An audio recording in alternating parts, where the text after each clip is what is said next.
Salam alaikum, Sahaf Torkum. Dans cette troisième partie du vidéo, pour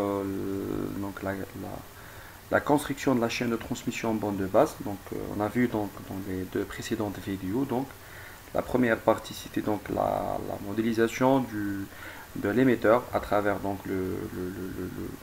l'élément Bernoulli et le canal de transmission et le bruit. Donc dans la deuxième vidéo, on a vu donc le récepteur. Et dans cette troisième partie, donc on va essayer de mesurer les performances de la chaîne de transmission en fonction du rapport signal sur bruit. C'est-à-dire on change le rapport signal sur bruit et on calcule le taux d'erreur. Pour cela, donc, juste pour donner quelques explications. Donc le rapport signal sur bruit, ça me permet donc de tirer la puissance du bruit du signal en fonction du bruit. Donc le SNR c'est 10 log la puissance du signal sur la puissance du bruit. Donc on va considérer que la puissance du signal égale à 1, c'est juste pour simplifier donc le calcul. Donc log 1 sur la puissance du bruit, ça va me donner SNR sur 10. Et là, donc, après calcul, la puissance du bruit va me donner 10 puissance moins SNR sur 10. Vous allez me dire pourquoi je calcule la puissance du bruit. Tout simplement parce qu'au niveau de notre chaîne de transmission, donc on peut, pour changer donc le rapport signal sur bruit, donc on a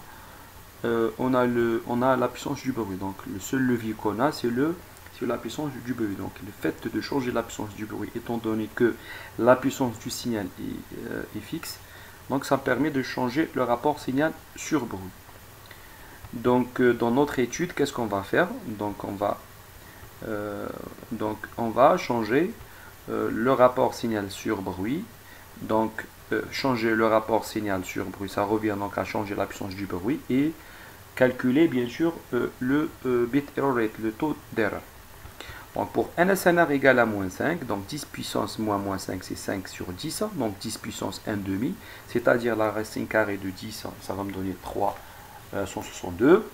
Pour un SNR égale à 0, donc 10 à la puissance ça va me donner 1, et donc ainsi de suite, donc jusqu'à pour SNR égale à 25.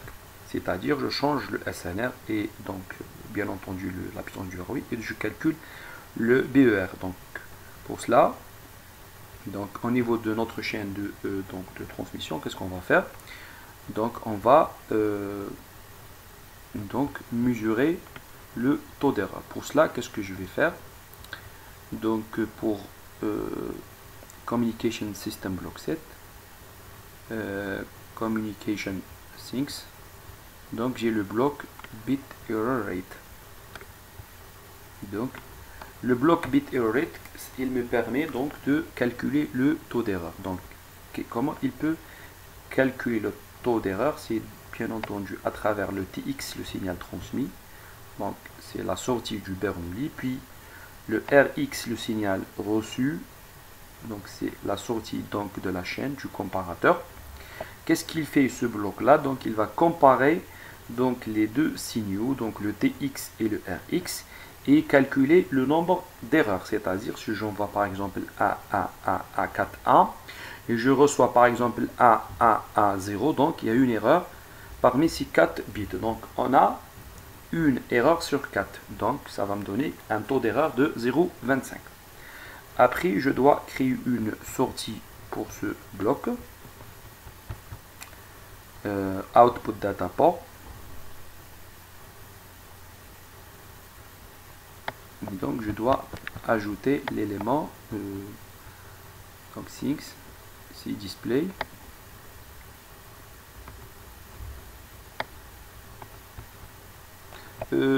Juste ici pour éviter donc une erreur qui peut survenir, donc dans le bloc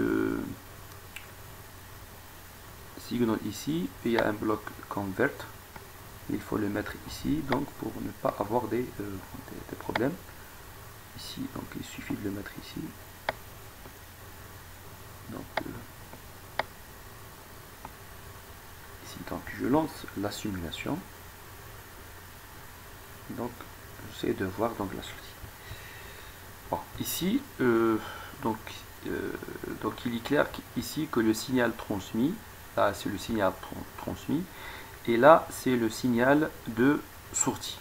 Si je fais donc la comparaison entre ces deux signaux, donc je trouve donc un taux d'erreur qui est très élevé, alors que il s'agit du même signal, mais juste avec un petit décalage, c'est-à-dire un décalage d'un seul bit.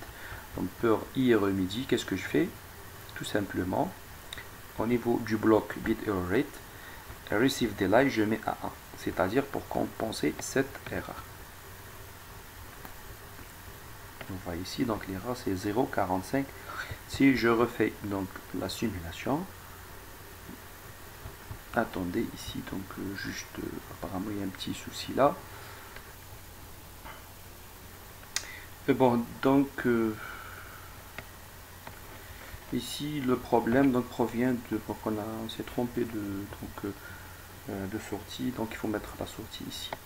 Ça, donc c'est ça donc c'est la sortie du donc la sortie de la chaîne.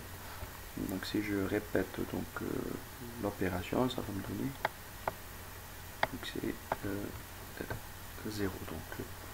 Donc on a 0 et le taux d'erreur égal à 0, donc c'est 0 parmi 10 bits. Mais donc pour pouvoir donc calculer le taux d'erreur, donc il faut travailler sur un nombre de bits assez important. Comme vous le savez très bien, donc le temps de simulation c'est de 0 jusqu'à 10 secondes. On sait que le temps du bit c'est de 1 seconde. Donc pour avoir un nombre d'échantillons plus important, donc on a deux solutions. Ou bien on augmente le temps de simulation, c'est-à-dire si je prends 100 secondes, ça va me donner 100 bits.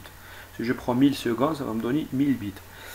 Donc ça me permet de simuler 1000 bits, mais ça va prendre beaucoup de temps.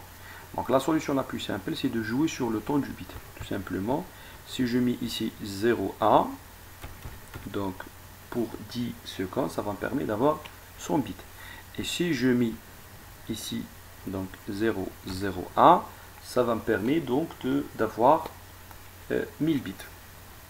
Tout simplement. Mais le fait de changer donc le temps, la période du bit, ça implique donc de changer les autres paramètres des autres éléments. C'est-à-dire pour le temps du bruit, ici il faut multiplier, il faut ajouter 2 zéros ici. La même chose ici, il faut diviser sur 100, donc ça va me donner 0,02. Même chose ici, avec toujours la même logique. Ici, donc, ici ça va être la même chose également. Donc ici, et en l'absence du bruit, en principe, ça va me donner 0 erreur sur 1000 bits. Donc très bien, donc on a 0 erreur sur 1000 bits.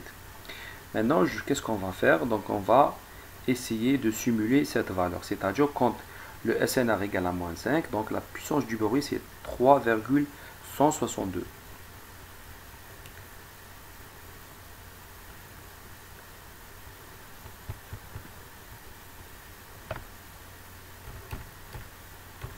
Donc là, la puissance du bruit, je vais mettre 3,162 et donc je vais essayer de, enfin je vais calculer donc le taux d'erreur.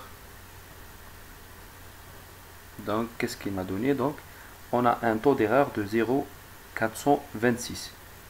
Qu'est-ce que vous allez faire? Donc je mets ici donc le taux d'erreur. Et après qu'est-ce que je vous demande de faire? Enfin, je vais laisser un fichier pour remplir le tableau donc au niveau de la plateforme donc Google Classroom. Donc ce forme d'un devoir, c'est juste donc pour pouvoir donc vous évaluer, et ça me permet d'apprécier un petit peu est-ce que vous avez compris donc les deux premières vidéos donc ou pas. qu'est-ce que vous allez faire? Donc vous essayez donc de calculer le taux d'erreur donc pour SNR égale à moins 5, pour 0, pour 5, pour 10, pour 15, pour 20, 25, et vous essayez de tracer donc une courbe du BER en fonction du SNR. Donc je vous ai montré donc le calcul pour SNR égale à moins 5 décibels. Donc il suffit donc pour la deuxième partie d'évaluer la chaîne de transmission pour un SNR égal à 0. Donc évaluer la chaîne de transmission pour SNR égal à 0, ça revient donc à mettre la puissance du bruit égale à 1. Et vous calculez le BER et refaire l'opération pour SNR égal à 5, 10, 15, 20, 25, et vous tracez bien entendu donc la chaîne le taux d'erreur. J'espère donc que les explications que je vous ai données vous ont permis donc de comprendre le TP. Donc il nous reste donc une quatrième partie. Inch'Allah, on va faire modéliser le canal de transmission et on entame Inch'Allah donc le deuxième TP qui sera donc la partie modulation AM. Donc je vous remercie donc pour votre attention.